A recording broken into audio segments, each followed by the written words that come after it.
नाम सविनय है। मैंने अपनी engineering Birla institute of technology Mesra से इलेक्ट्रॉनिक्स एंड कम्युनिकेशन में की है और वर्तमान में मैं भारतीय प्रबंध संस्थान रायपुर से एमबीए कर रहा हूं। पढ़ाई के साथ साथ मुझे धर्म, दर्शन और भारतीय ग्रंथों में गहरी रुचि है।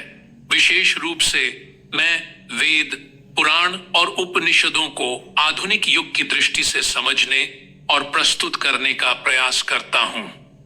आज से मैं एक पवित्र यात्रा की शुरुआत कर रहा हूं, शिव महापुराण की कथाओं को एपिसोड के रूप में आप तक पहुंचाने का। यह न केवल एक धार्मिक अनुष्ठान है, बल्कि आत्मा को जागृत करने वाली एक आध्यात्मिक कथा श्रृंखला है। हर एपिसोड में हम शिव महापुराण के किसी एक खंड को विस्तार से समझेंगे, उसकी पृष्ठभूमि, संदेश और आधुनिक जीवन से उसका संबंध जानेंगे। नैमिषारण्य की शांत और पवित्र भूमि में, जहां ऋषि मुनि तपस्या और यज्ञ के माध्यम से ब्रह्म ज्ञान की खोज करते थे, एक दिव्य यज्ञ चल रहा था। वहां अनेक ऋषियों ने एकत्र होकर मानव कल्याण और धर्म की रक्षा के लिए एक विशेष अनुष्ठान प्रारंभ किया था। हवा में वेद मंत्रों की गूंज थी और वातावरण में आध्यात्मिक ऊर्जा बह रही थी। उसी सभा में एक महान ज्ञानी ऋषि शौनक भी उपस्थित थे।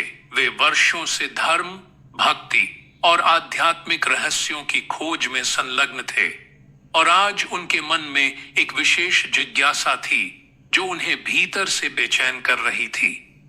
कथा के मध्य उन्होंने अपनी दृष्टि सुत जी पर केंद्रित की, जो कि व्यास जी के प्रमुख शिष्य और परम विद्वान थे। सुत जी के मुख से जो भी कथा निकलती, वह श्रोताओं के हृदय में उतर जाती।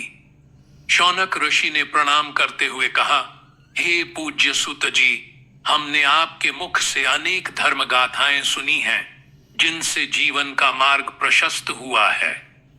किंतु कलयुग के इस समय में, जब धर्म क्षीण हो रहा है, जब लोग अपने कर्तव्यों को भूलकर मोह और लोभ के पीछे भाग रहे हैं, क्या कोई ऐसा उपाय है जिससे मनुष्य फिर से धर्म के पथ पर लौट सके? क्या शिव महापुराण का श्रवण उस मार्ग का एक साधन हो सकता है? यदि हां, तो कृपया बताएं कि इस पुराण को कैसे सुना जाए जिससे इसका पूर्ण लाभ मिल सके। सुत जी ने उनकी जिज्ञासा को सुनकर प्रसन्नता से मुस्कुराया और बोले, हे ऋषि, आपका प्रश्न समय की पुकार है। वास्तव में शिव महापुराण वह अमृत है जो कलयुग के विष को काट सकता है, परंतु इस अमृत को पीने की भी एक विधि है, नियम है, जिनका पालन करना आवश्यक है। केवल कथा सुन लेना ही पर्याप्त नहीं है, इसे श्रद्धा, संयम और पवित्रता के साथ सुनना चाहिए। सबसे पहले शिव पुराण की कथा आरंभ करने के लिए एक शुभ मुहूर्त का चयन करना चाहिए। इसके लिए किसी विद्वान ज्योतिषी से परामर्श करना उचित रहता है। जब ग्रह नक्षत्र अनुकूल होते हैं, तो वे वातावरण और मन को शुद्ध करते हैं, जिससे कथा का प्रभाव कई गुना बढ़ जाता है। कथा स्थल का चुनाव भी अत्यंत महत्वपूर्ण होता है। यह स्थल किसी शिव मंदिर में हो सकता है, किसी तीर्थ स्थान पर या फिर अपने घर में भी, परंतु घर में कथा आयोजित करने से पहले भूमि का विधिवत पूजन होना चाहिए। कथा स्थल को अच्छे से सजाया जाना चाहिए, फूलों, दीपों, तोरणों और रंगोली से। ऐसा सजावट न केवल भगवान शिव का स्वागत करती है, बल्कि श्रोताओं के मन में भी भक्ति भाव जगाती है। इस आयोजन में अपने मित्रों, संबंधियों और उन लोगों को भी आमंत्रित करना चाहिए जो सामान्यतः ऐसे आयोजनों से दूर रहते हैं। उनकी उपस्थिति से न केवल उन्हें धर्म का लाभ मिलेगा, बल्कि सभा का पुण्य भी बढ़ेगा। साथ ही विद्वान ब्राह्मणों और संतों को भी बुलाना चाहिए, जिनकी उपस्थिति से ज्ञान और आध्यात्मिकता का स्तर ऊंचा होता है। जब सब कुछ तैयार हो जाए, तब एक संकल्प लेना चाहिए।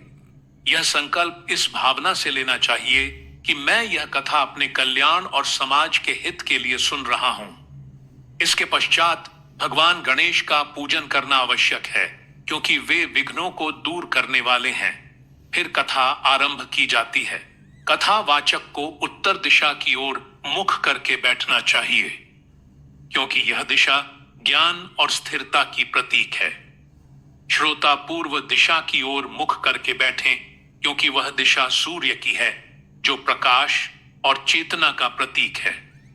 कथा सुनने के दौरान कुछ विशेष नियमों का पालन अनिवार्य होता है।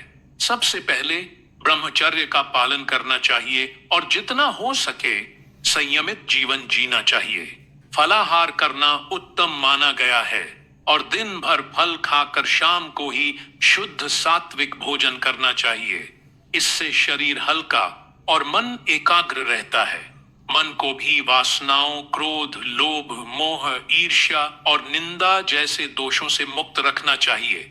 यह कथा केवल कानों से नहीं, हृदय और आत्मा से सुनी जानी चाहिए। एयूएम नमः शिवाय मंत्र का निरंतर जप करते रहना चाहिए। यह मंत्र वातावरण को भी पवित्र करता है और भीतर की अशुद्धियों को भी शांत करता है। शौनक ऋषि ने विनम्रता से पूछा, हे गुरुवर, क्या कोई भी व्यक्ति इस कथा को सुन सकता है? सूत जी ने गंभीरता से उत्तर दिया, इस पुराण को सुनने का अधिकार केवल उसी को है जो दीक्षित हो चुका हो। दीक्षा का अर्थ है गुरु द्वारा प्रदत्त आध्यात्मिक मार्गदर्शन। बिना दीक्षा लिए हुए व्यक्ति इस कथा की गहराई को नहीं समझ सकता और ना ही उसका पूर्ण लाभ उठा सकता है। इसलिए जो भी शिव महापुराण को सुनना चाहे, उसे पहले किसी योग्य गुरु से दीक्षा अवश्य लेनी चाहिए। कथा के समय संयम और तप आवश्यक होते हैं।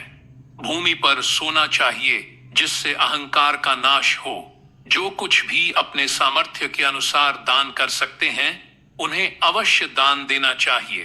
दान चाहे छोटा ही क्यों ना हो, अगर वह श्रद्धा से किया गया है तो उसका पुण्य असीम होता है।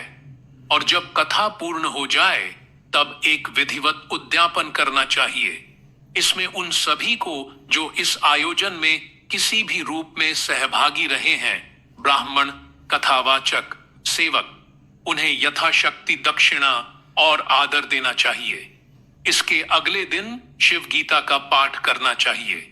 यह गीता भगवान शिव और भगवान राम के बीच संवाद है और यह आत्मज्ञान और भक्ति का सर्वोच्च उदाहरण है।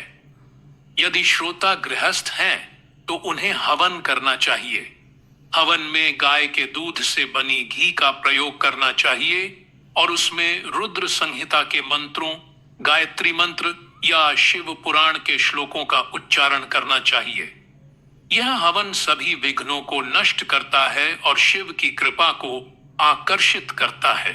सुत जी ने अंत में कहा, हे महान ऋषियों, शिव महापुराण केवल एक कथा नहीं है, यह आत्मा की यात्रा है। यदि इसे विधि पूर्वक, श्रद्धा और नियम से सुना जाए तो यह व्यक्ति के जीवन को परिवर्तित कर सकता है। यह न केवल वर्तमान जीवन को सफल बनाता है, बल्कि अगले जन्मों में भी मार्ग प्रशस्त करता है। शिव की कृपा असीम है और यह पुराण उस कृपा तक पहुंचने का एक सीधा मार्ग है। यह सुनकर ऋषि शौनक और अन्य सभी श्रोता मौन हो गए। उनके मनों में भक्ति की एक नई लहर दौड़ गई थी। शिव की कथा का प्रभाव उनके अंतर्मन तक पहुंच चुका था और उस दिन नैमिषारण्य की वह सभा केवल एक यज्ञ स्थल नहीं रही, वह स्वयं भगवान शिव